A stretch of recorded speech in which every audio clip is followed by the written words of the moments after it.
Dalam kita berbangsa ada 3 komponen. Satu adalah kerja, karya. Di atasnya ada namanya kata-kata.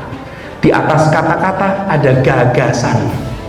Hari-hari ini Bapak sekalian, yang dianggap penting hanya kerja, hanya karya.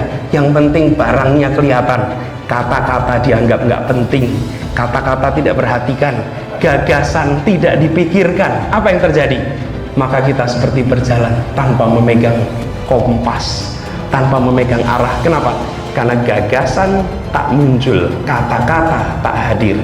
Ketika kita bekerja tanpa kata-kata, maka kita akan tak merasa ada narasi, tak merasa ada nuansa. Dan ketika bekerja tanpa kata-kata, tanpa gagasan, maka kerja kita tanpa narasi dan tanpa arah. Kami ingin hadir dengan gagasan, dengan kata-kata, dan dengan karya nyata.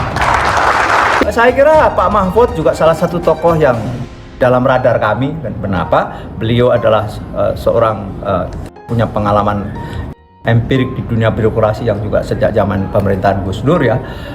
Dan juga dia dari kalangan kampus yang sangat-sangat kredibel. Dia ahli hukum tata negara yang cukup baik dan sangat sekali lagi sangat kredibel, dan kita lihat juga integritasnya juga sangat baik, sehingga itu malah itu juga menjadi satu yang menjadi pertimbangan kami. Tetapi juga tak kalah lain adalah tokoh-tokoh yang lain selevel sebesar semacam Pak Mahfud MD, dan saya secara pribadi kenal baik sama Pak Mahfud. Anies Baswedan itu teman yang menurut saya cerdas, pinter. Itu junior saya di UGM ya? Enggak, saya sudah dosen, dia masih SMA. Jadi dia itu gini, waktu saya mau berangkat ke Amerika dulu, pamitan lah, bapaknya Anies ini namanya Rasid Baswedan, itu temen dosen saya gitu. Karena ketika saya mau ke Amerika tuh pamitan, lalu Anies tuh ikut, masih kecil. Anies, kamu besok kalau besar tirulah orang seperti Pak Mahfud ini. Rajin belajar, tekun, rajin beribadah, kamu harus jadi seperti dia. Itu dibilang sama Anies waktu itu. Waktu saya mau berangkat ke Amerika di tahun 89, masih kecil, Anies masih kecil. Nah, sekarang Anies ingat itu. Kalau ketemu dulu saya jadi seperti sekarang, karena oleh ayah saya disuruh niru Pak Mahfud ini, katanya. Anies seperti adik lah.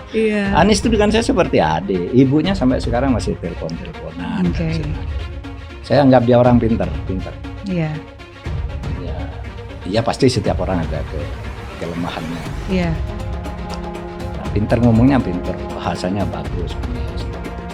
Tapi ya enggak apa-apa, kan setiap calon pemimpin itu punya kelebihan dan kekurangannya sendiri. Betul.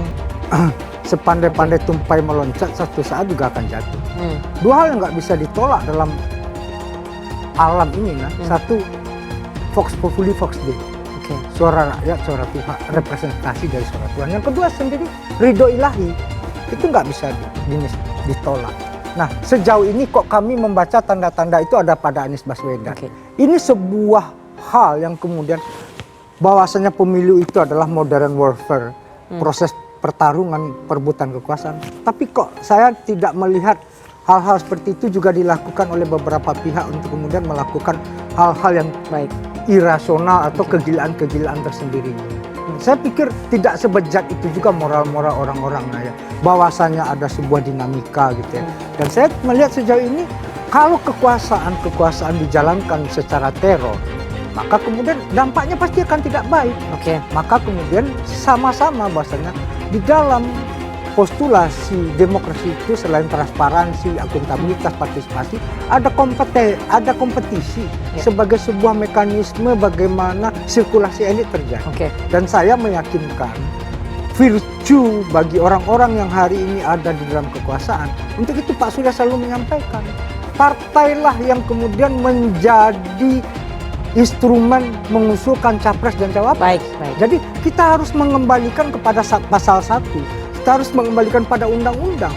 Orang boleh berencana, tapi tahu-tahu ada aja kompor meleduk-duk. Jangan kemudian ini dihukum oleh alam. Ya. Jangan kemudian alam yang akan kemudian meluluhlantakkan hal-hal seperti ini. Baik. Karena apa? Karena tangan mencincang, bahu memikul. Kalau semakin gila orang melakukan teror segala macam, pasti dampaknya akan tidak pernah baik. Diusulkan jadi cawapres Anies, Mahfud MD beri respon tak terduga. Dikutip dari Populis Jakarta, nama Menko Polhukam belakangan santer diusulkan menjadi cawapres pendamping Anies Baswedan. Menanggapi itu, Mahfud memberikan respon yang tak terduga. Mantan Hakim Konstitusi itu menyebut hal tersebut bagus dan merupakan bunga dari demokrasi. Ya baguslah bagian dari bunga-bunga demokrasi, ujar Mahfud saat menghadiri acara pelantikan pengurus keagama di Hotel Pulham, Jakarta Pusat, Jumat 14 April 2023. Lebih lanjut, Mahfud juga mempersilahkan nama yang lain bermunculan karena bagian dari demokrasi. Dirinya mengaku menghargai siapapun yang menjadi cawapres. Tapi nanti jawabannya kan bukan gini ya, bukan waktunya. Dan itu bagian dari demokrasi biar semua muncul. Yang memunculkan nama silahkan, tapi harus kita hargai siapapun yang disebut, ucapnya. Partai Nasdem menyambut baik usulan Mahfud MD menjadi cawapres Anies. Sepakat bibit Anies Mahfud itu saling mengisi, sama-sama punya pengalaman, integritas, religi, dan anti korupsi, ujar Waketum Nasdem Ahmad Ali Senin lalu. Kendati demikian, Ali mempertanyakan apakah Mahfud ingin maju sebagai cawapres. Partai Nasdem menurutnya tak mempermasalahkan usulan tersebut. Dia menegaskan akan menyerahkan ihwal cawapres kepada Anies Baswedan.